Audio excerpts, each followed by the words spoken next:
जय माँ इंद्राक्षी जय अम्बे। इंद्राक्षी धाम में दर्शकों आप सभी का हम हार्दिक स्वागत करते हैं। आज के दिन जिन जातकों का जन्मदिवस है, मैरिज एनिवर्सरी है, उन सभी को हमारी तरफ से बहुत बहुत शुभकामनाएं।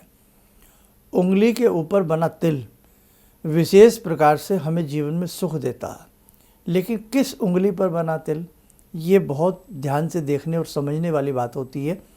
आइए इस अंक में, छोटा सा अंक है लेकिन एक विशेष जानकारी हम आपको अब देने वाले हैं।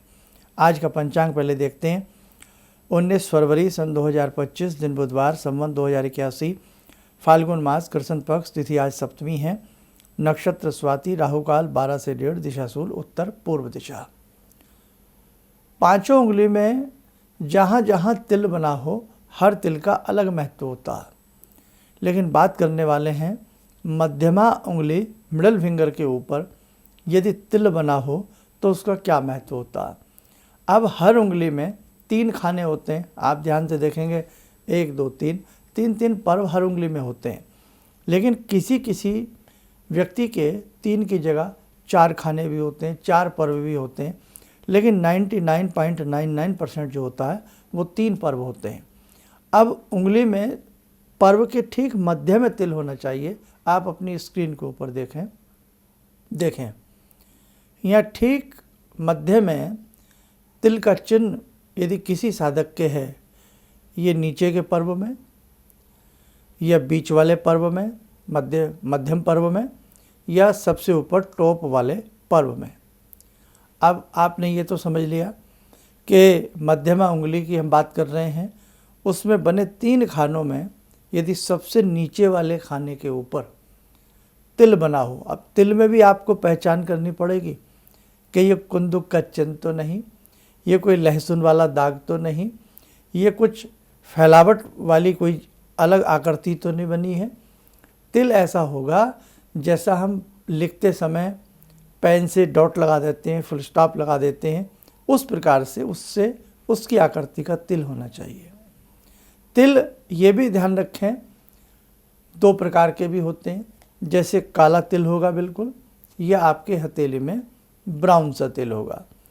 तो जिस साधक के सबसे नीचे वाले खाले में ब्राउन रंग का हल्का सा लालिमा सा लिए हुए तिल होगा, लालिमा कह लीजिए आप, इसको सही शब्द है, हल्का सा लालिमा लिए हुए जिस साधक के तिल होगा, वो साधक खान पीन का बहुत शौकीन होगा और ईश्वर की कृपा से उसके पास कभी भी खाने पीने की कमी नहीं रहेगी। उसकी अन्नपूर्णा सदा उससे प्रसन्न रहेंगी, उसके भंडार सदा भरे रहेंगे, और इसी के साथ साथ उसकी जेब में पैसे हों या ना हो, लेकिन कुदरती तौर पर ईश्वर की कृपा से कहीं न कहीं से खान पान का वैभव जीवन भर उस व्यक्ति के ऊपर बना रहेगा। अब हम बात करते हैं इसी मध्यमा उंगली के बीच वाले खाने में, जो बीच का खाना होता है, 3 खाने बताए उंगली में, 1 2 3, तो बीच वाले खाने में यदि ऐसा ही, काले तिल की बात नहीं कर रहे हैं, काला तिल इतना इस उंगली में शुभ नहीं माना जाएगा क्योंकि ये शनि की उंगली है। हल्का सा ब्राउन, मतलब देखने में लगे हल्की सी लालिमा भी है और हल्का सा उसमें कालापन भी है, मिक्स, ये बात मान के चलें आप। ऐसे ही नीचे वाले तिल के बारे में माने प्योर काला नहीं और बिल्कुल लाल नहीं, बस ये आप समझ लीजिएगा, मिक्स सी उसका कलर होना चाहिए। हल्का सा देखने में काला सा भी लगे, देखने में हल्का सा लालिमा लिए हुए भी लगे, हल्का सा जैसे रक्त का कलर होता, हल्का सा। यदि मध्यमा उंगली में है और ख़ास तौर से किसी महिला के है, तो ऐसी महिलाएं स्वयं में एक बहुत अच्छी कुक होती हैं, खान पीन का बहुत शौक़ रखती हैं, अचार, मुरब्बे और इस प्रकार की चीज़ें बनाना उनकी एक विशेष प्रकार की हॉबी होती है। अपनी रसोई को बहुत सुंदर तरीके से सजा करके रखना, मेहमान नवाजी करना, जो भी आ जाए उंगलियां चाट करके उनके भोजन को जाए, यानी कि इतना स्वादिष्ट वो भोजन बनाती हैं। तो ये स्थिति होती है जिनकी मध्यमा उंगली में ये तिल हो। पुरुषों की बात करें, पुरुषों की मध्यमा उंगली में ये तिल होगा तो वो बहुत ज़्यादा एक्स्ट्रावेगेंट होंगे, बहुत खर्चीले होंगे, पैसे को मतलब रोकने का प्रयास लाख करने के बावजूद भी उनके हाथ से धन फिसल जाएगा, वो जेब में पैसे को रोक नहीं पाएंगे। तेज़ी से उनका पैसा निकलेगा और जीवन में उनकी जो मध्यावस्था होती है वो संघर्ष में जाती है और जैसे जैसे वो लोग प्रौढ़ावस्था में जाते हैं तो कहीं ना कहीं जीवन में उन्हें अच्छी तरक्कियाँ मिलती हैं। लेकिन यहाँ मैं एक बात ज़रूर कहूँगा कि उनका शनि कैसा है। इसी उंगली में नीचे की तरफ शनि रेखा होती है।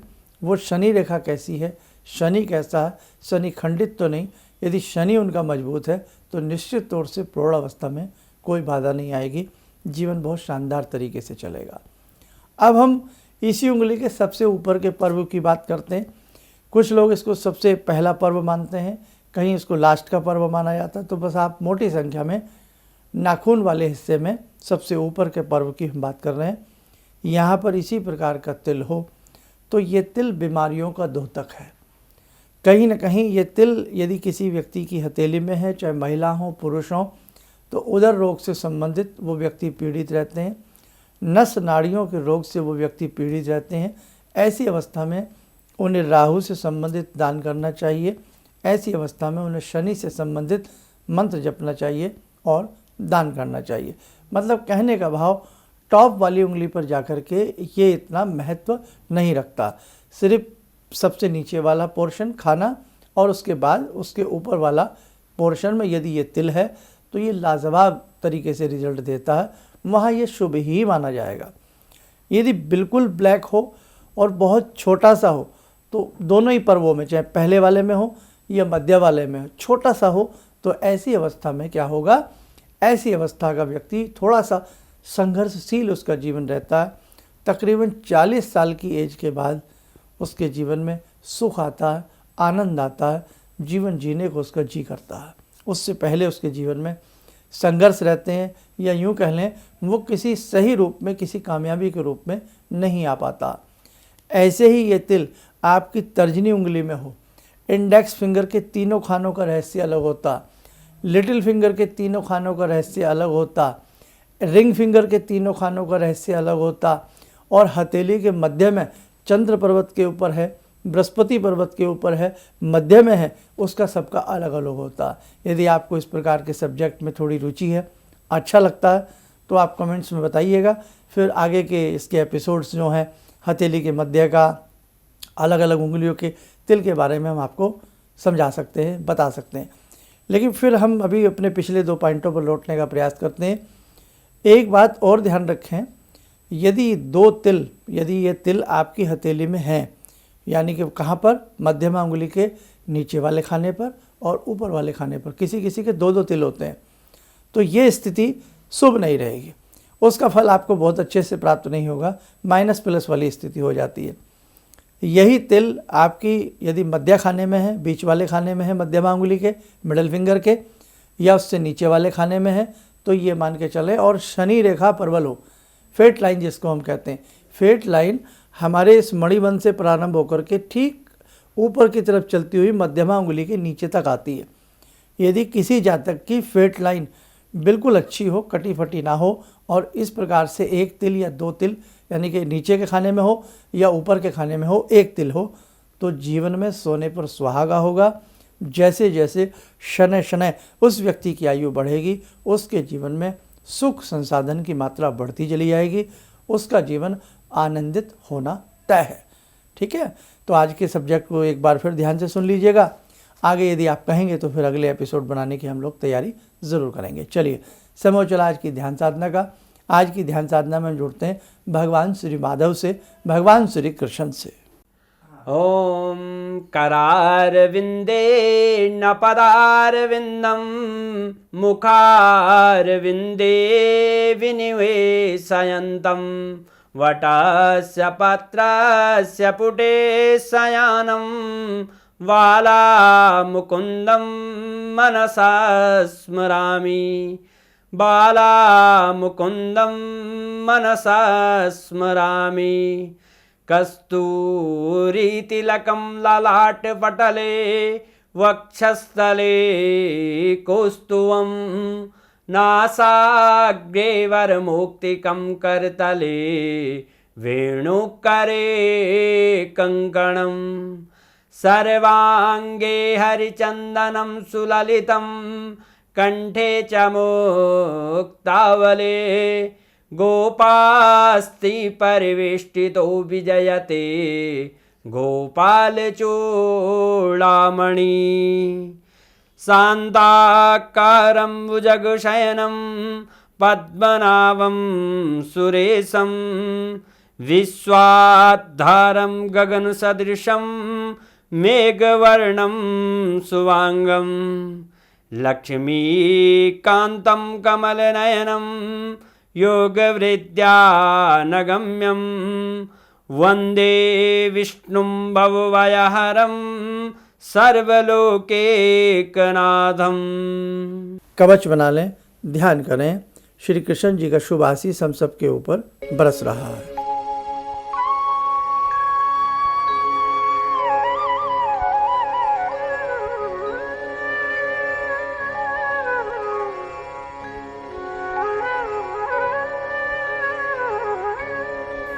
ओम बोलते हुए नेत्र खोलें, सामान्य हो जाए।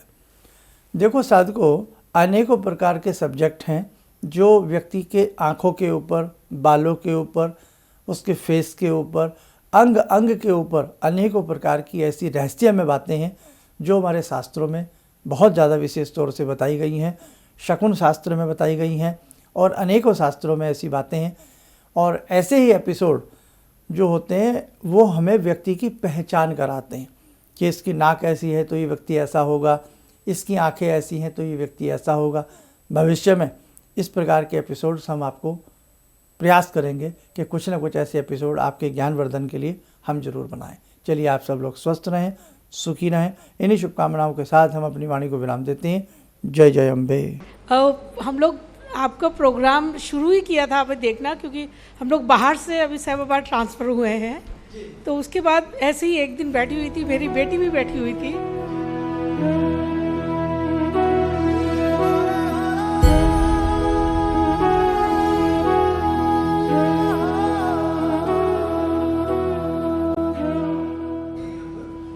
उस टाइम उसके बाद जॉब नहीं थी।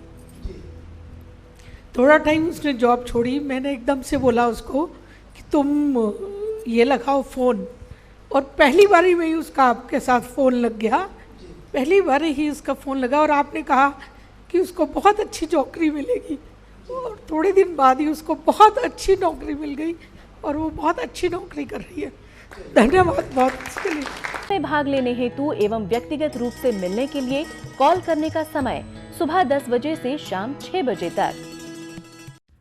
हमारे विभिन्न ज्ञानवर्धक कार्यक्रम देखने के लिए आप हमें अभी सब्सक्राइब करें, बेल आइकन को प्रेस करें ताकि आप देख सकें हमारा कार्यक्रम सबसे पहले।